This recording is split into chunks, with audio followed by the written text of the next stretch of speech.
The Parker family and the Wells family combined. Episode 8, Act 1. A quiet moment amidst the cosmic storm. Inside the beautifully polished alabaster living room of George Garfield's mansion, the atmosphere was a chaotic blend of unadulterated comedy and deep, unspoken spiritual transitions. Mr. Moose was currently splayed horizontally across a plush velvet sofa, his purple blueberry-stained face illuminated by his skewed halo, which was now vibrating erratically against the cushions, while Tyras Wells and Demond, D.A. Wells, attempted to physically anchor the swinging legs of the ecstatic comedian. Noriko Parker stepped away from the immediate commotion. She walked toward the grand arched window that looked out over the shimmering valleys of the upper kingdom, her brilliant angel wings folded gently against her back as a sudden, inexplicable shift in the spiritual atmosphere pressed against her perception. She didn't know why, but her thoughts suddenly turned heavily toward her family traveling the ancient, hidden corridors of reality. She began thinking deeply about her grandfather, Amidst Parker, her great-grandmother, Mary Parker, her aunt, Princess Parker, and her uncle, Rasheem Parker. Noriko clearly understood that they were primordial entities now. They were omnipresent, existing as foundational laws across multiple dimensions, everywhere at once. Though she had absolutely no way of knowing the intense axis correction or the metaphysical fracturing they had just endured behind the scenes alongside the Japanese primordials, she felt an intense, loving urge to support them. Noriko closed her eyes, bowed her head, and began whispering heartfelt prayers into the celestial atmosphere. Grandfather Amin, Great-Grandma Mary, Aunt Princess, Uncle Rasheem, wherever your cosmic functions are taking you right now, I pray for your strength. Hold fast to your rhythm. Even if we cannot see the burdens of your omnipresence, know that you are loved, anchored, and never truly alone. Aunt Sherline Wells noticed the sudden shift in Noriko's energy. Leaving Sylvia Wells to guard the wandering left arm of Mr. Moose, Sherline walked over to the window, placing a warm, comforting hand on Noriko's shoulder. Sherline, too, felt the subtle ripple in the fabric of the kingdom.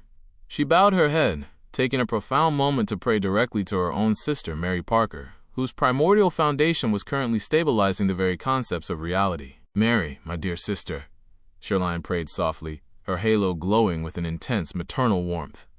I know you are the floor beneath the universe now. I know your task is heavier than any mountain. I pray for your peace, your balance, and your eternal endurance. We are keeping the family joyful down here, so keep standing strong up there.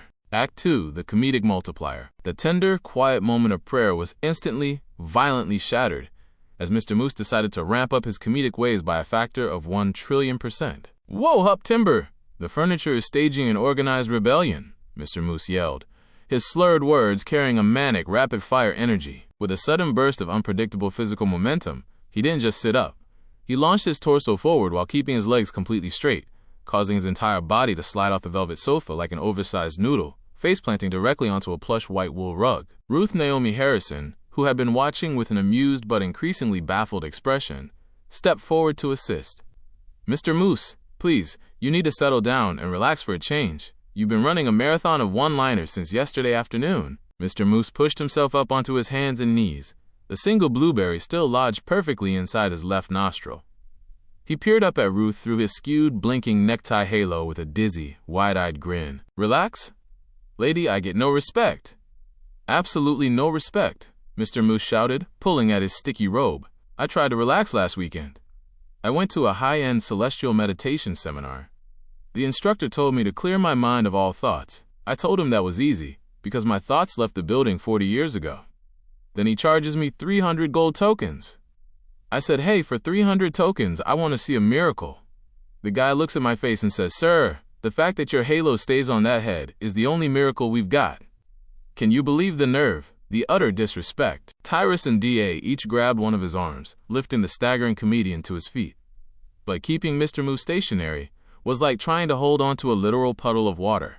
He wobbled aggressively to the right, forcing D.A. to do a frantic shuffle step to avoid losing his own balance. George, steady your feet, Tyras commanded, though his dry smirk revealed his utter amusement. Just stand still for 5 consecutive seconds. Stand still? Tyras, my equilibrium is functioning on a totally different timeline. Mr. Moose slurred beautifully, his legs performing a spontaneous tap dance routine on the wool rug. I tell ya, my luck is completely terrible. I bought a brand new suit down on Earth before I got here. The tailor told me the trousers would never wrinkle. He was right. Because they were so tight, my blood circulation stopped before I could leave the dressing room. I went to a local pharmacy and asked the clerk for something to cure my fatigue. He looks at me and says, "George, try sleeping inside your house instead of on the welcome mat." No respect at all. Act 3. The interrogation continues. Sylvia Wells joined the circle, holding a crystal pitcher of cold heavenly water, hoping to get him to drink something to calm his erratic energy. "Here, George, take a sip of this and sit down before you shake your feathers clean off." Mr. Moose looked at the pitcher, looked at Sylvia, and immediately went into a dramatic defensive stance like a martial artist, slurring his words at maximum speed. "Water? Sylvia, I'm an intellectual, not a fish. I tell ya, I went to a fancy restaurant in the city district a few days ago. I ordered a hot bowl of vegetable soup. The waiter brings it out, and I see his thumb is completely submerged directly inside the liquid. I yelled, 'Hey, your thumb is in my soup.' The guy looks at me completely calm and says, 'Don't worry, sir, it's not hot.' No respect. I asked for the manager, and the manager tells me that if I don't like the service, I can go cook in the alley area. The whole establishment was a complete circus." Ruth Naomi Harrison couldn't help but laugh hysterically, her pearlescent wings fluttering as she kept asking him questions to fuel the fire.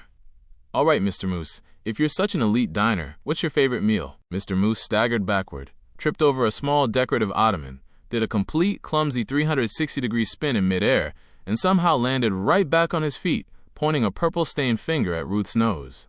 "My favorite meal? Anything that doesn't talk back, kid. I tell ya, my family tree is an absolute comedy routine. My cousin was a professional truck driver down on Earth. He drove a massive vehicle for 15 years and never had a single accident. You know why? Because whenever he drove, everyone else on the highway took to the sidewalk. My brother was a big-time fitness expert, too.